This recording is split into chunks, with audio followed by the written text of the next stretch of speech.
د دې جینۍ د واده په ورځ باندې د دې جینۍ خاندان چې دی نو مکمل طور باندې ختم شو، خو دا جینۍ بچ وخه. ډېره عجیبه واقعه ورسره راغله د واده په ورځ باندې چې ده نو دا جینۍ سره عجیبه واقعه راغله او دا الله پاک د معجزې دپاره بچ کړې ده. ښه د الله پاک قدرت ته وګورئ، تاسو به هم حیران شئ که نه چې د دې جینۍ واده و او دا بچ شوله، خو د دې کوم خاندان چې دی نو هغه مکمل طور باندې چې د دنیا نه لاړ. ملګرو د جینۍ چې ده نو د دې واده ورځ وه ملګرو چې د دوی چې ونه د پیونډۍ نه چې دی نو دوی راتللو او دوی چې دی نو په کوسټر کې ناست ټولو، ځکه چې څنګه چې تاسو ته پته چې عام ودونه یې نو خلک چې ناوې وړي نو د هغه سره خلک خپل خاندان خلک ځي، نو دې سره هم په کوسټر کې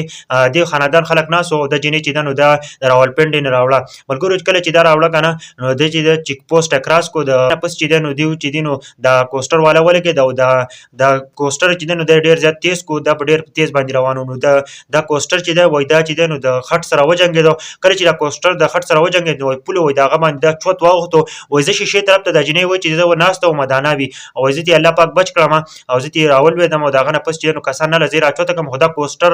لاړ او دا چې دی نو په سیند کې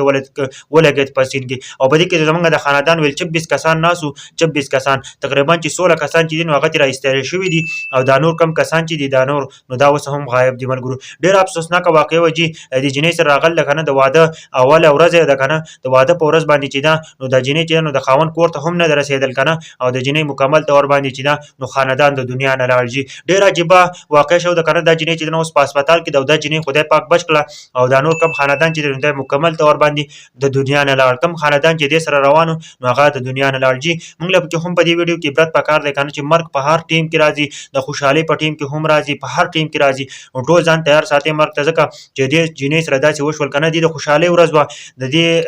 د خاندان د خوشحالۍ ورځ وه چې داسې جینۍ واده او په حیا او په عزت سره واده نو خلک په دې باندې ډېر زیات خوشحالېږي. خو څوک نه و خبر چې داسې یوه په لار کې داسې واقعه راځي جي. کوسټر والا لاړ او ایسته کې هغه کوسټر په سیند کې ولګېد او دې خاندان مکمل طور باندې غرق شو، مکمل طور باندې د دنیا نه لاړ. د دې ویډیو په باره کې تاسو څه وایئ ښه غوندې کامنټ ضرور وکړئ